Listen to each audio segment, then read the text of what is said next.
Yo, JD here, and as you can see, we are back on F1 22 once again, and you can see by the title of this video, we're actually going to be doing something that I've actually done in league racing before in the past when I've kind of been forced to go on an aggressive strategy, and that is testing to see how far the tyres will go before they puncture, or hopefully don't puncture if you're in a league race. And I think Lewis Hamilton pretty much did this at Silverstone a few years back where he finished on 3 tyres.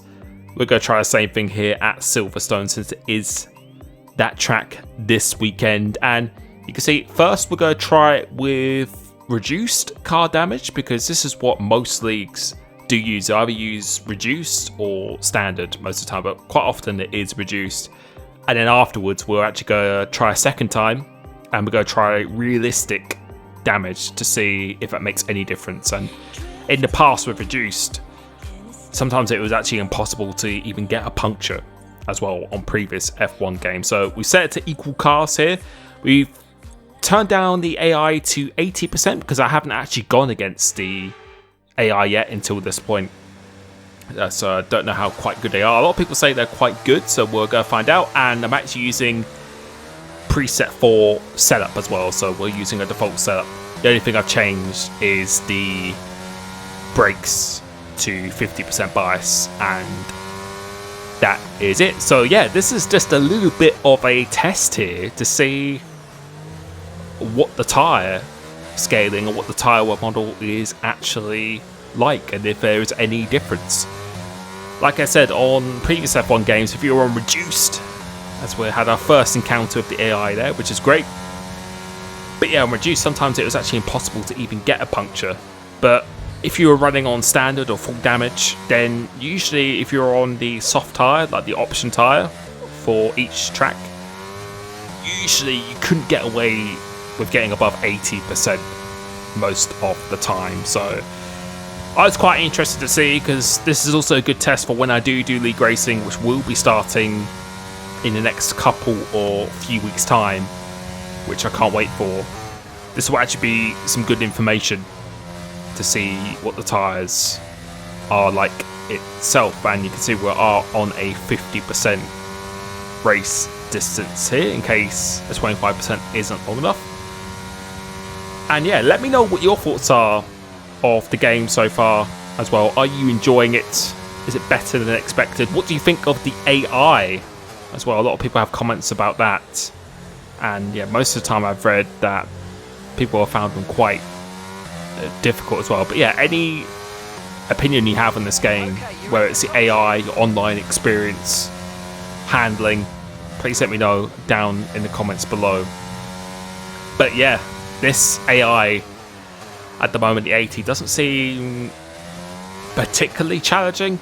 I know on 21, the 110 AI was incredibly fast around here, but on F1 2020, it was probably the easiest track for the AI itself. So it's quite interesting to see what they're like around here. And only after just 1.5 laps, we're pretty much up into P8 already. We are in equal cars as well, so everyone should have the same performance as we're going to go around the outside of Ocon. So doing that quite nicely. And I will be attempting, I should say, a My Team career mode. I'll see if I enjoy it. The reason why I've never really done it is because I only like to really upload content I actually personally enjoy myself. Yeah, typically when I race against the AI, I just really haven't found them that engaging when I'm going against them, and I still feel that many of the issues from the previous games where they're going side by side with each other, or if you're not fully committed alongside, they'll just turn into you. I think a lot of those things still remain, so hopefully my experience of that is different on this game itself. But yeah, we will give it a go, and yeah, if I enjoy it, I'll keep going. As we get a 3-second time penalty there, which I said in my first multiplayer video, I do feel that as the AI turned in us there, so that's kind of deja vu from the past. If you're not completely alongside before the corner, they will just turn in like you don't exist. It'd be nice if they could maybe sense that you're maybe coming down the inside. I think you had plenty of time to do that, but yeah, I forgot what I was going to say now, but let's make a little bit of a mistake there. But yeah, we shall see with the career mode itself. But up into P4 now, and running out wide here. And yeah, what I was going to say was that the track limits definitely seem to be much more strict, but then we just ran out wide there, where I think we gained more of an advantage in turn 1, and it didn't punish us at all. So yeah, not always consistent, but I do feel that it is a little bit more strict and a lot more penalising. Even if you're not gaining an advantage, it will still penalise you most of the time, which is, I'd say, probably a good thing itself. And in terms of the multiplayer experience for me, I've enjoyed racing on this game for sure, but I think a lot of issues still remain in terms of the loading times and the lobbies being quite laggy, and the game's crashing, which I think a lot of people have had recently, and even some wheel issues as well, where the force feedback does seem to cut off at times. So yeah, I think I had an issue on Xbox as the AI turned on us again. But yeah, I had an issue on Xbox where I had it last game as well, where my podium wheel in game I have it on 360, but as soon as I turn it a millimeter, it goes 360 itself. So I had to set it to 540 degrees in game, and that problem still remains. So it's definitely the same game as 21, just a few updates in my opinion, which yeah, I'll save a bit more time before I do a full review on this game. It's definitely enjoyable to play, because it's definitely always is when you're playing something different, but there are a few things that have cropped up which I wish that they would fix a bit more. But yeah, as I said before, if you'd like to be a guaranteed invite into my multiplayer lobbies on all platforms, then becoming a member by clicking that join button will get you those priority invites. Also discount on coaching, which I am going to be releasing at the end of this month, and along with my updated setups that I do on a daily basis. But you can see it only took us 5 laps on the 80% AI to get into the lead, so it wasn't too difficult at all. And now we're just going to run through the laps to see what the tyre wear is like, as we do a 31.5 here. And yeah, it's quite difficult to go flat out through this turn 1, and we are using a default setup, so it is definitely going to be a little bit more understeery than the custom one, which I will be releasing a setup of this track tomorrow, since we do have Silverstone this weekend as well. As come across the line again, what is this going to be? It's going to be another 31.5, so I think it was almost exactly the same lap time, so driving pretty consistently. But then the next lap we immediately lose quite a bit of time, and my experience with the tyre wear is that the traction wasn't really that difficult, but it just became, the car just had chronic understeer lap after lap, and yeah, it wasn't really difficult to control. It was just the understeer was just building up quite massively, and you can see most of the people on the softs have pitted now. On F1 21 it was quite easy, you could have even done 15 laps on the softs, and yeah, you wouldn't have been approaching 80% or anything like that. So we're going to be pushing a bit more here, and the tyre wear is on about 67% on the rear left, so that's the highest one. But the lap time is still not too bad, it's only 1.2 seconds off our fastest lap, so car is feeling quite consistent. It's just a little bit more understeer every single lap. But on previous games, when the tyre wear would go off, it wasn't so much the understeer, it was the oversteer that was very, very difficult to deal with itself. And now we're on 80%, where I'm pretty confident on most other, especially F1 21, if you had 80%, you would, no way you would be getting up to 88% here. Maybe if you're on the hard tyre, if you're very fortunate, but if you're on the softs, absolutely no way that you could make it to this. So that does confirm already that tyres definitely seem to be a little bit more on the durable side, and it should be able to do a soft to medium potentially, but it could even be softer hards around here, and probably softer hards around quite a lot of tracks, taking information from this race. Because yeah, like you'd just be losing so much time on the undercut. If someone came out on the hards a few laps before, you'd probably be losing almost like 10 seconds or something like that. So I'd say probably a softer hard might be a decent strategy, but soft to medium is possible. It's just how prepared you are to lose on the undercut. But yeah, as I said, of course, we're not running a true custom setup here at the moment. We are running the default, as the tyre wear is above 90% now, so 93% on the rear left. That is quite extensive, and no, in my mind I was thinking here that this must be because of the reduced, as now we actually do have a puncture. So finally we get the puncture, and yeah, you can see it's pretty much been stripped from the rim. So I'd say it's probably on 94% it took to get a puncture there, which was pretty crazy, as we lose our front wheel in the process of that. So on reduced, 94%, but seems to be you can go quite far into the race before you have to worry about that. So now we go back in again. We've actually turned up the AI to 100 now, because I think the 80 was a little bit too easy.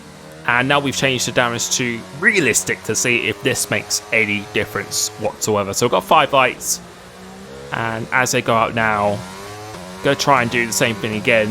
Have to be a bit more careful wheel to wheel now, since we do have realistic damage on. So damage on all parts of the car that we could particularly get. As coming through into here now, go around the outside. Just go try and be as careful as we can, as the AI does slow down there. Go be using this overtake button, which I said before, I think is very, very powerful on this game. So go around the inside, and yeah, the AI just love to turn it on you. So yeah, unless you're fully alongside already, like if you're not blocking the racing line going into corner, you're making a little bit of a dive bomb, then they will just continue on that racing line itself. That's what seems to be the norm. So we extend this time, but the game does actually recognize it, unlike on the first test we did, and we do get a track limit warning for that. So now coming through to here, we're up into P10, so already into points paying position. And yeah, equal cars, so the Haas is up here in P9 of Schumacher. And yeah, let's see what we can do. So we're just going to take our time. As I said, AI, you can see, are going side by side, because they always love to do that. That's something that's just been a massive theme over the past couple of games, and yeah, they're just doing exactly the same thing. So as far as I'm concerned at the moment, it doesn't seem to be much of a difference in the AI from this game to 2021, as we find an opportunity to go through into here. We're going to go down the inside of Gasly. Yes, we are. So this time we're actually blocking the racing line. So we managed to get away with him not turning in on us, and trying to get a good exit off this corner. Let's see if he is going to turn on his overtake button. So we're closing, and we're going down the inside. Yes, we are. Does he turn in? Yes, he does. You can see he did turn in and hit the rear part of our car. And yeah, we managed to get through that fairly unscathed, and yet no damage suffered to the side pod as well. So coming through Old Town 1, almost going to go out wide once again, up into P7, and Verstappen and Leclerc are on the medium tyres here, so you can start on any tyre you want for the race now. Now, in qualifying and short qualifying, I think it doesn't even matter anymore what qualifying or tyre you actually use, not in the Q2 or short qualifying, because you can change it to any tyre for the race itself. And yeah, we're just still just going to take our time, and it'd be interesting to see with realistic damage if there is any difference whatsoever. Because I remember on F1 2020 and 21, definitely seemed to be a fair amount of difference in terms of how easy it was to get a puncture itself. And I didn't put it on simulation because no one really runs simulation in a league, and even in esports they don't actually run. I think they used to run simulation, but now I'm pretty sure it's just full damage itself. But coming into here, we're up into P6 now, and coming down the straight behind Verstappen. Yeah, the AI here, this is on 100, so again, it doesn't really seem to be too difficult. I think if we put on 110, I think we could probably win this race fairly comfortably, as well, giving it is a 50% race.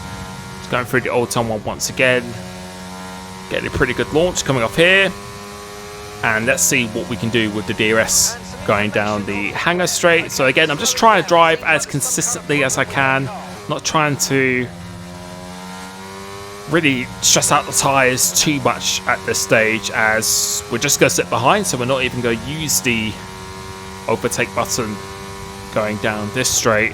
Carrying through into here, let's see how much of a better exit we can get. So we're going to use the overtake button here. You can see the power of the overtake button. If you go on the curb, you actually lock up quite easily on the curbs, and Verstappen's AI actually just decided to let us through. So they're either too aggressive sometimes, or they just turn in like you don't exist, or they just completely concede. It's either one or the other, really, when it comes to the AI. And now coming from here, we're going to get into the detection point of Perez, which we should be able to do. So we're just still going to stay on board here to see how many positions we can actually make up on this next lap. And yeah, again, I'm just trying not to really stress out the tyres too much. I'm just not going absolutely gun-ho. I just want to try and drive as close as I can to the first test with the reduced, and see if there's any difference at all when it comes to the realistic itself. So coming through into here, getting a pretty nice exit. That's our second warning. So again, and you can see the AI going side by side through here, and once they go side by side, they just need to keep going side by side through the next sequence of corners for some reason.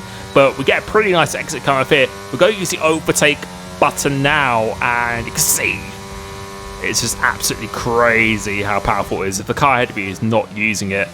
And now we've actually got 3 people up into P2 in this race. So coming through as far as chicane, the gap is 2.6 seconds to Hamilton, and going across the line, what is this going to be? Setting fast up at 31.6. And to go through this turn 1, just a little bit of understeer here, and we get another 3-second penalty. So exactly as we did in the first one as well. So the gap is 2.3 seconds, but then coming towards the end of this lap, we pretty much gained 1 point, or well over 1 second. So we're back within the DRS zone of Hamilton now. And again, I think I could probably run 110 AI and be fairly comfortable, as we do a 30.9 here. But yeah, when you're starting off in the My Team, and I can imagine since your car is nowhere near as good as an equal car, it will be quite a challenging experience. But once you upgrade the cars, then I don't think it will be particularly bad at all.